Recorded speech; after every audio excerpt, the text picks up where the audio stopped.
Senator Harper yesterday. Obviously, our discussion went long with 450, but I know that we've got an important measure coming over from the Senate, and as this committee has discussed many times, one of the most important things that we can do, not only as our committee, but as hunters and fishermen, is make sure that the recruitment, and we've got future hunters and fishermen coming in. That's the future of what we've got. We've got to pass along the heritage and the tradition that we have, and you know, as computers and television and become more prevalent, I even catch my son watching these things. He's starting to know how to work an iPhone better than I can, but we got to keep getting the young folks out, and the next generation out, and especially in a sense where a lot of us don't live as close to the farm or have a tie back to rural Georgia or the farm anymore. It's very important. So this is a very important measure. And with that, Senator Harper, if you'll get up and present a very, very important measure. Yeah, that'd be great. Well, thank you, Mr. Chairman, members of the committee. I'm not sure, and Mr. Chairman, this is my fault, because I do know that I didn't give you both 0102s. I gave you 0102s to a version you and I discussed, and I was going to leave it up to you and I just realized that because it's still in my folder.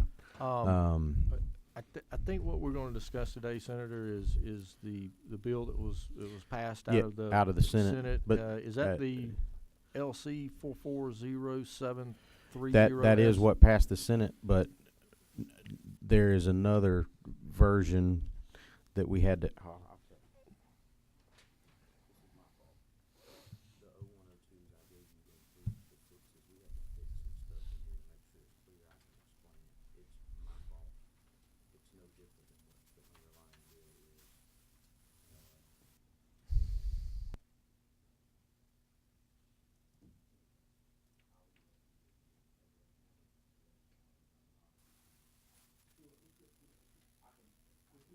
Let's speak to the original bill, and then we'll look at, because I haven't seen the. I can explain what it does. The sub, so, but the sub and the original bill are no different, and the only difference is a clarification. We found the issue after we passed it out of the Senate, and it clarifies the intent of the underlying bill. Anyway, getting to that, getting off of the comments that you just made, that is exactly what we're here to do. I think in Georgia, we want to make sure that we continue to protect our hunting and fishing rights in our state, and the way we do that is to encourage individuals to participate in hunting and fishing in our state. So Senate Bill 332 is an effort in which to encourage that, and making sure that individuals continue to have a lifelong passion for the sports that I believe we all care about, each of us individually. You'll see basically what Senate Bill 332 does is it creates an outdoor passport program, and it creates an outdoor mentee, it creates an outdoor mentor.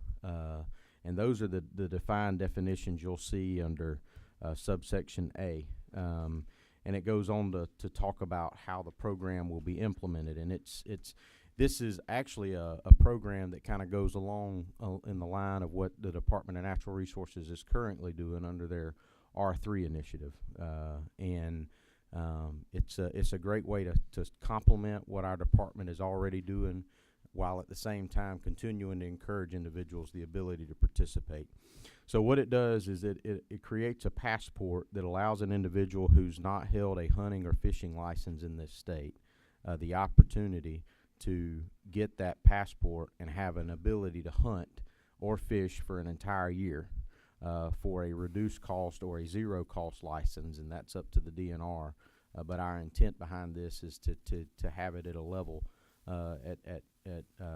to where it encourages these individuals to participate, and they can be assigned a mentor to help them in that effort. The department will then be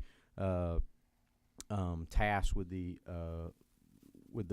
task of approving mentors under the department, and they can go through a program to do that, and they'll tie those mentors to these mentees and encouraging them to hunt and fish in our state. So that's what the premise of the main gist of the underlying language does. And it's supported by the National Shooting Sports Foundation. It's supported by QDMA. It's supported by, all the Realtree Outdoors actually come and spoke in our Senate committee meeting in support of the bill. There are a number of entities that support it. What I brought up earlier, where we found what we considered an issue, was under the original bill. It says that an outdoor mentee is a person who has never had a hunting or fishing license. The problem that we found in that was that meant if you had a hunting license but you've never been a fisherman in our state, that you couldn't participate in the outdoor passport program for fishing purposes. Or if you've had a fishing license in our state, the way it reads under the language as passed the Senate, that you couldn't get an outdoor passport for the purpose of hunting. So, and my apologies again, Mr. Chairman, that is completely my fault.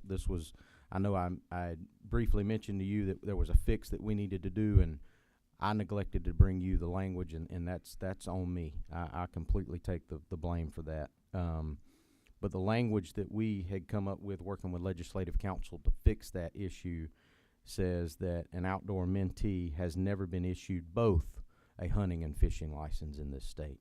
So if you've been issued one or the other, you can still get an outdoor passport for the purposes of being a hunter or for the purposes of being a fisherman. And if you've ever been issued an outdoor passport, it clarifies you can't be another outdoor passport again. That's the changes in the substitute. That's the only thing that we changed, and we had to add in some language according to Legislative Council in that section 2 to make sure that it's clear that in our efforts in making sure that how this is going to apply to make sure that these individuals can participate in the program. The only other thing that is in the bill that did pass the Senate, you'll see in the additional section in regards to a non-resident youth sportsman license. Under current law, a non-resident hunter has to pay a license fee to hunt in our state of, is it $350? Isn't that correct? $335. So if you're a non-resident and you come to Georgia, you have to pay $335 to hunt in our state. A lot of times what we have found in our state is we have individuals who have children, grandchildren that may live just across the border in Florida or Alabama or South Carolina, and they come home to Grandma and Grandpa's house during Thanksgiving and Christmas to enjoy spending time at the grandparents' house. And what this is intended to do is to help in that effort, to where if you're an individual who's 15 years or younger, you can get a $50 permit instead of paying the whole $335. And this is another effort to encourage that youth sporting in our state, and continuing to encourage that, because a lot of these families in our state that have been longtime residents of our state want to carry on that tradition with their children and their grandchildren, even if they live out of state. And I think this is one way to encourage it. Even if they never buy a Georgia hunting license in their adult years, we hope that they'll buy a hunting license in whatever state in which they reside, but knowing that we've done something to encourage and instill in them the love for the outdoors and the love for hunting and fishing. So with that, Mr. Chairman, that's the bill. That's the explanation of the bill. And I will, because I didn't get you the changes, and I'm subject to your discretion, and I apologize for that again. That is completely my fault. That is on me. I should have dropped that off to you last week, and I didn't. But but those are the underlying measures. Real quick, a couple of questions, and then we'll open up questions for the committee. First of all, thank you. Again, I can't stress enough the mission that we all ought to be on to make sure that we're recruiting the next generation of hunters and fishermen. And I really do appreciate this measure. A couple of questions that come to mind, and I guess this comes up, after we went through the license, redoing our license fee bill what was that, last year or the year before? Last year. Oh, time flies. Real quick, one of the things that I think the purpose of this is to grab somebody who's never hunted before. My question is, does that apply to father-son, father-daughter,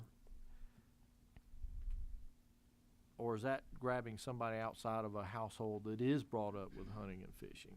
And the reason I ask that is I know that we had put in the prior, in our bill, the optional youth sportsman's license for those 12 through 15, which gave those youth that, when they took that hunter safety certificate, man, they could get that youth license and feel like they're participating, give that incentive. I guess my question is, this is going to undo that part? Are we looking to from a mentor point of view, are we looking to get somebody outside of the family? Or are we going to have, a dad come in with the son and say, look, I'm going to do this mentor thing? Is that really what we're doing, or is that going to encompass? I think to answer your question, I would argue both. I think in some instances, and in some cases, you can take my family, for instance. I have two younger brothers. One loves to hunt and fish as much as I do, if not more, and another enjoys it, but he's not as adamant about it as we are.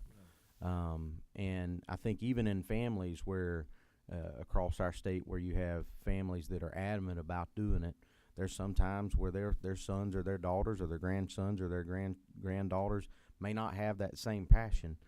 And I think even for those individuals, and even individuals that are outside of that atmosphere, that have never participated or never had that family backing for that, I would argue that it's an opportunity to go after both of those individuals to make sure that they have at least 1 year's opportunity to experience what it's like to participate in the outdoors in our state. But that would be my position in regards to that question. But I guess a follow-up, and this may help clarify it. I just want to make sure with our funding and what we did last year, because again, we're trying to get everybody to realize that when you buy that license, that's a great thing. That's right. We're also able to enjoy the PR and DJ dollars that are coming back from the feds that you're out there spending on that rifle ammunition, shotgun ammunition, fishing equipment, etc. So the license is at a reduced cost, correct? Yes. Okay. So, and this may be a question for the outdoor passport would be at a reduced the passport. cost. I'm sorry. Yeah. Let me make sure I'm saying that right. The passport would be at a reduced cost.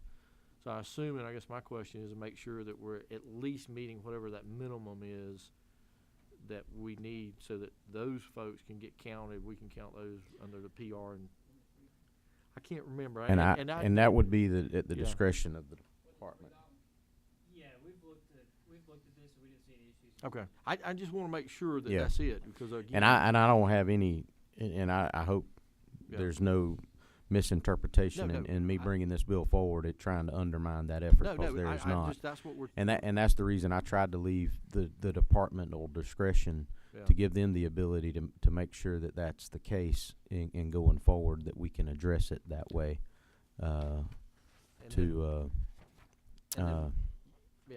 And just to clarify too, on the mentor side, if individuals agree to participate in the mentor program as a mentor, the department has the discretion, if they so choose, to reduce their license rate because of their willingness to be a mentor in our state. So I just want to be upfront about that. That's also in here too. That way the department, to help encourage those individuals to participate if they so choose. But that's departmental discretion also. And then my last question, we'll open up for committee questions. My last question is to make sure, just to verify, I assume it is, that the non-resident youth sportsman's license for 15 years of age and under, again, it's a non-resident youth sportsman's license, but it ends at age 15. Yes. Okay. Yes. There's no. It would be for individuals who are of the age of 15 and younger, and that's it, for nobody else. And thus expires And after. When they hit yes. 16, then Yeah, they're that on. wouldn't apply anymore. Okay. All right. Are there any questions, committee? Mr. Chairman, are we going to adopt the substitute that we haven't seen?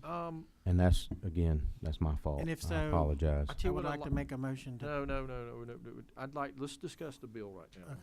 Okay. I'd like to, we got some other business, we got some other things I'm gonna try to call a committee meeting for tomorrow to do. So I want an opportunity to look through the sub a little bit. But let's talk about the underlying bill or it, but I'm gonna hold Okay. off, okay? So any questions on the substitute? The only question I had is if we're considering the substitute, I'd like to make a motion to print so that we can read it. Well, that is one good question for the committee. That may be actually, think about that. No, well, look, let's discuss it. I think, If we can track the changes in the original, then. well, I think, first of all, I don't want somebody to vote on something they hadn't seen, okay? I don't think that's, we don't do that in any committee, and I don't I don't do it in mine, Mr. Chairman. And that's, so- like I said, that's yeah. my fault. Yeah, so what we'll do is, but we've talked about the bill, and you've got the underlying bill in here, and then,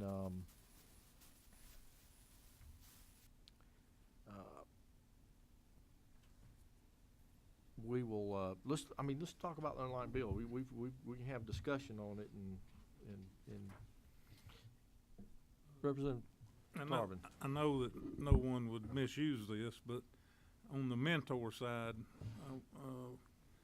what if somebody signed up to be a mentor and they got a reduced license or whatever, and they never mentored anybody?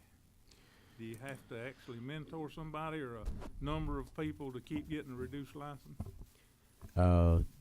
Yes, the intention of this would be to do that. That is correct. But again, we're leaving that discretionary part to the department to make sure that they enforce that provision, because they're the ones that would be issuing that reduced cost license. So therefore, they would be the ones who have the enforcement authority to enforce the fact that they are in fact mentoring an individual.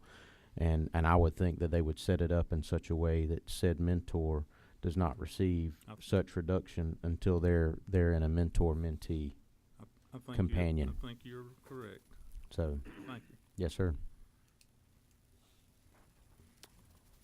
To my friend from the coast who can't be doing any better, the greatest day of your life, isn't it? Best day of my life, Mr. Chairman. I'm just curious, and I see some people here from the department. That's a good question Representative Tarvin raised. How difficult would it be to be able to verify? It looks like it could get a little cumbersome. Maybe it wouldn't, but because believe it or not, we run into that problem in the Youth Challenge program. I'll mentor. They mentor for a month, 2 months, and they drop off. And that's part of what we're required to keep a kid on the straight. So I just want to make sure that we put in place, if we're going to say that's a requirement, I'd like to see it monitored where they would be able to make sure they enforce it. Because there are a lot of people out here who take advantage of the reduced rate by saying I'll mentor. I agree. And I'd be happy to ask a representative of the department to address that specifically. But Of course. again, I think we give the discretionary Of course. that we give that discretion and that ability to the department to design and enforce this in the way that they feel like is best enabling for them to be able to police it, while at the same time offering this program to individuals throughout our state. And I believe they have that leeway in this, because we've had a number of discussions about mentors, and I'll bring it up because it's been talked about, mentors who may have a criminal record or a criminal history, that the department will have that discretion to make sure that those individuals can't participate in this program. Those are the things that the department will have complete discretion through their process and in regulation and rule, and being able to set up this program in a way that they see best benefits both the mentor and, most importantly, the mentee is the individual that we're really after. But it gives the department that latitude to have that ability to address those concerns that you Okay. both raise. Hold on, President Trump, I'll get right with you. Oh, never a dull moment. Hey, that was good. Hey, Did he tell you to vote for my bill?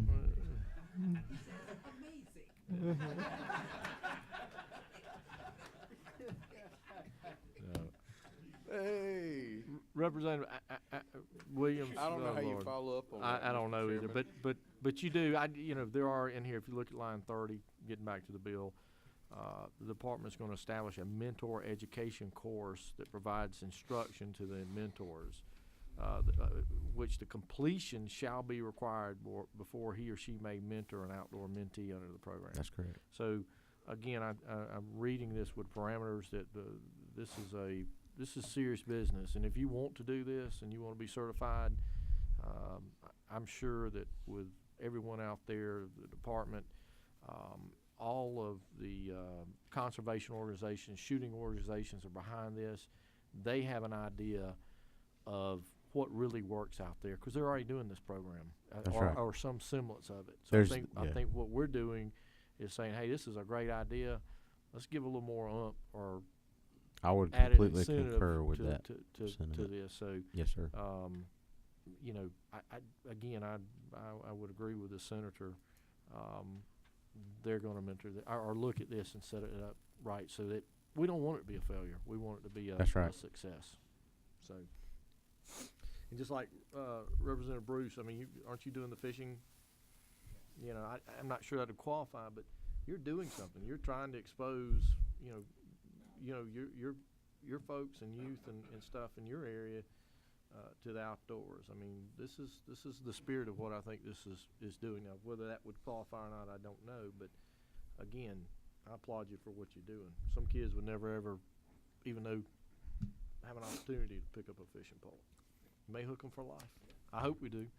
So hook them for life. And with- It's, Talking about that, Mr. Chairman, I would say that this legislation completely builds on what this General Assembly's been doing the last couple of years, and this weekend is a perfect example of what we've been doing in opening up certain seasons early for youth hunts in our state to encourage that participation across our state, and I think this builds on what we have done and what we have stood for as a General Assembly, and I think it continues in that effort to encourage what we all consider as a passion. I believe all of us hold the hunting, fishing sports and as a passion in our state, and so I that's, think yeah, and I think we have one more question, Representative LaBricchia. Thank you, Mr. Chairman. Just listening to it, I think it's a wonderful idea. But as this sort of moves forward and the department begins to put together all of the functional things or that it does, I guess one of the things would be neat is if somehow mentees could be identified and connected with mentors that maybe they don't even know. Is that how Yeah. you would perceive that to happen? I would agree that should be the way that it should be handled, where it's not. Yeah. Maybe it's not a father-son combo, and I think that gets to the issue Right. that you raised A earlier. brand new, totally. Hey, Um, mine's already going to be, the process has That's- already started. Yeah, and I'm that's right. sure most of Yep. everybody in here is. And I think that again that leaves this discretion up to the department to make that determination. But Yeah. we can definitely encourage the department to go that route to find ways to make sure that we're giving individuals different experiences and different types of game hunting across our state and different types of fishing. Because y'all know, all of you know, you go from South Georgia to North Georgia, East Georgia to West Georgia, there's different types of hunting and there's different types of fishing that our state offers according to where you are located in this state. And so But there's and no maybe age that's a way limit to on do the that. mentee. I mean, There is it- no long there as they actually is never no age owned a- limit. I don't care if you pick up a fishing rod or a gun for the first time. I don't care if you're Yeah. 4 years old, 40 years old, or 80 years old. I That agree. would be a great thing. And that is and that's yeah.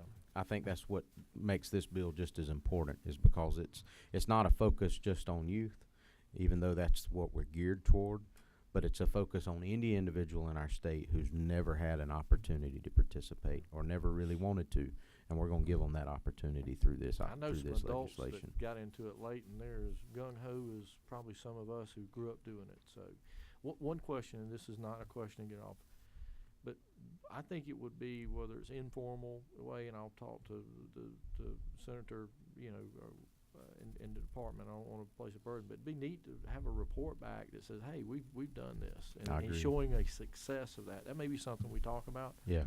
And again, I don't want to derail it, but I think it's a great bill. We don't have copies for everybody, but I will call a committee meeting tomorrow, I understand. and we will deal with this. Maybe you and I, or if the committee's got any comments on that, I don't want to, but you know, it'd be neat to hear back from the success of this if we can, because I think the more in we, everything you do, you want reporting back. yeah. I don't know if we can, you know, just annual report back to the two committees. of hey, this is going on, that we've been a success. I think it'd be great to have people come in here to this committee every year and say, you know, I've done this, but you know, any Well- discussion from the committee on that, or I don't want I'd be willing to talk with you offline about that, and maybe we can discuss Yeah. that with the department and see if there's a way that we could Yeah. find a way to make that again in a work. positive light, because I think the Oh, more yeah, we yeah, I can get that understand. out there and showcase Well, the I think program, it would be a great. I agree, because I think that brings publicity to what we're trying to do in our state. So, gentlemen, with that, I think this is a great measure. We'll, I'll call a committee meeting for tomorrow. We'll get this thing wrapped up. I will talk to, Chairman Harper on this, and we'll get this bill. It's a great measure, and I think we all ought to put our full weight and resources into it. Yes, sir.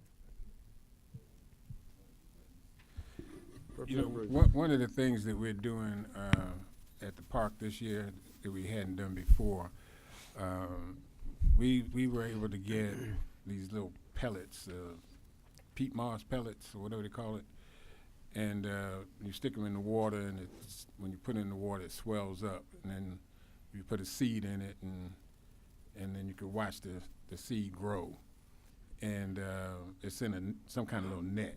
So, and then once the roots start coming out, you stick it in the ground and you watch it grow. And we're going to do that with the kids at the park this year, in addition to the fishing, but we're setting up a web page for them to be able to take pictures as this thing is growing and how they're interacting with it, and put it on this website so that everybody can see it. And I'm telling you all that because it sounds like this might be a suggestion that we could do with these mentors and mentees, the things that they're learning, if they can post it out there, and everybody can see and benefit from what this one learned, somebody else might be able to benefit from it somewhere else.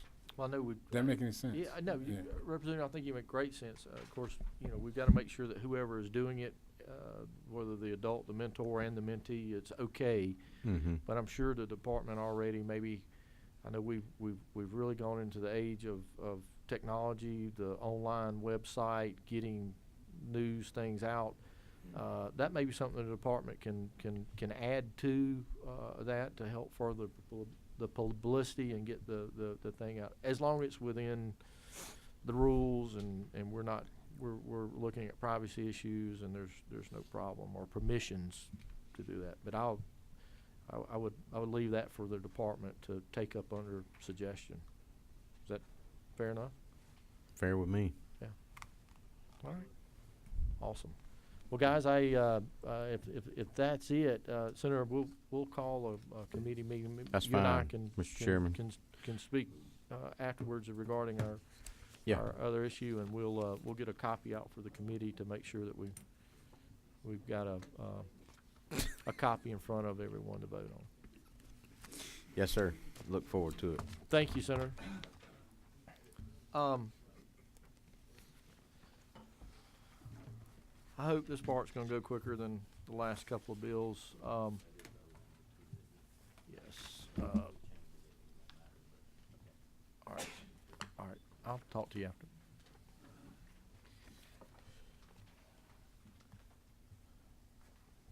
First of all, I want to thank members and the folks who participated in the last couple of hearings regarding the issue of deer baiting. For the members and the folks in the audience and all around Georgia, for the ones that took the conversation seriously, I appreciate it. It's a serious issue because anytime we talk about hunting and fishing and we talk about protecting those rights in the future, I think it is a very serious issue. We passed out of the subcommittee yesterday the substitute that you see before you. And I think what this substitute, the Senate Bill 450, does is it addresses the concerns that have been heard regarding South Georgia being able to bait and North Georgia not being able to bait. The folks in North Georgia wanted consistency and parity with South Georgia. This bill addresses those concerns, bringing forth code that allows uniform baiting across the state of Georgia. This bill also takes into some concerns regarding, I think, some confusing at times language between the different code sections, further clarifying the deer section and the hog section where baiting is accepted out and allowed. It makes those two sections the same. As this committee also heard, it sets forth a 50-yard buffer between property lines so that you can't bait within 50 yards of an adjoining property line unless agreed by the two property owners. So if it's not a problem and the two owners want to do it, they're more than welcome to it. However, if there's somebody that doesn't and is hunting a species that can't hunt over bait, then it also allows them to back off 50 yards, which I think is a good buffer zone that will hopefully cut out a lot of conflict. This bill also gives the DNR rangers, and it does it permissively, to allow them to make the judgment that if there is a conflict between two landowners where a baiting situation for deer or hogs jeopardizes a neighbor hunting something else that is not allowed to be hunted over bait, it allows them to go in and get that neighbor to move that bait so that both now can hunt. That's what the bill does. I stayed true. I told this committee if we'd have a discussion and try to look at some of the real issues, then I would allow a vote on the bill. And I'm holding to my word. I hope, and I'll let it be known for this committee and for those watching, I personally still do not support baiting for a whole host of reasons. A lot of the reasons that I still, even though this bill I think takes care of some of the property concerns out there, I still think we've got a great risk to Georgia that baiting poses. I'm not gonna get into it, but I still have my ethical fair chase issues. But with that being said, this is the bill that's for you. And it is an opportunity for Georgians to have one unified bill so that north and south no longer are separated by the zones in baiting. I will tell you that there are folks in our legislature, and there are certain folks down on the third floor that really don't care for this measure. But I hope that this will be able to pass this committee, and I hope that this will be able to be brought to the floor for a vote, and will once and for all, put this measure to rest. With that being said, I hope there's not much discussion, but I hope that there, at the right time, there's a motion.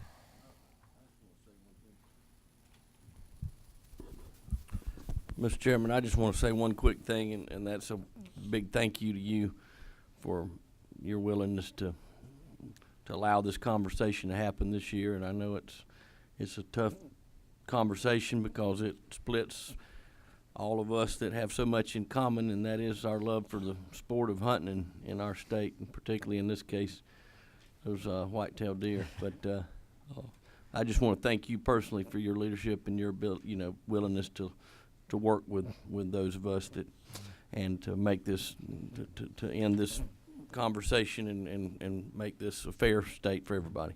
Well, I appreciate that to Chairman Shaw, who's also my cousin-in-law.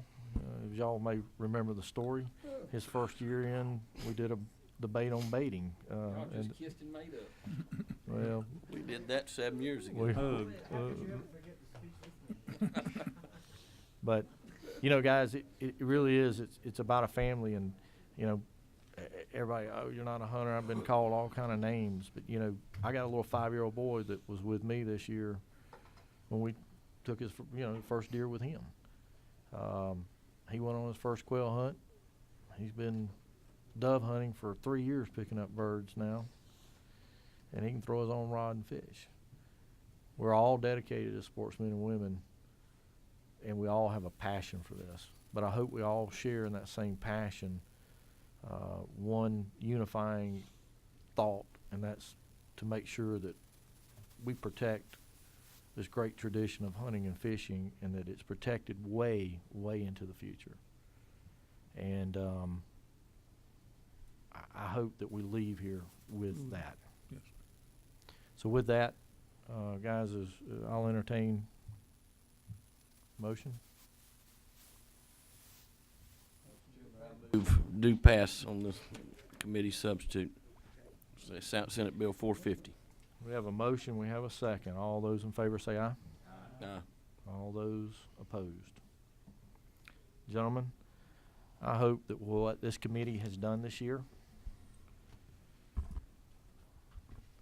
that we can leave here very proud of what we've done. This committee, again, while I personally can't support the baiting issue, I think we've made, I think, it better in light of all circumstances. We brought out discussions, but we have allowed a unified Georgia. We've passed out of this committee a DMAP program, whereby a lot of the deer hunters across this state, we can level it up a notch as far as making sure that we're giving great biological and sound wildlife advice to help our deer hunters with a better quality herd. We've looked at other ways to allow hunting, especially with the air guns. I think this committee has done a great bit of work. We've got one more bill to pass with the recruitment, the mentor bill, and we may even have one more bill in here that this committee passed 2 years ago that got stalled over in the Senate to do. But I think this committee has done great work on behalf of the sportsmen and women of this state, and I appreciate it. With that, any more comments or questions from the committee? To say that I appreciate the discussion, and while I I may hunt over bait next year, but I don't think I will. But I don't see anything, I want everybody to understand, I don't see anything wrong with it, unethical or anything else. It's just not what I desire to do. And I'm glad we brought the state together as one. And I did understand what you were saying. I think a lot of the concerns from some people were not that strong an issue, but the treating the hunters the same was important to me. And I'm glad we got through it, and I appreciate your work on this. Thank you, I appreciate it. With that, hopefully this is the shortest meeting we've had this year.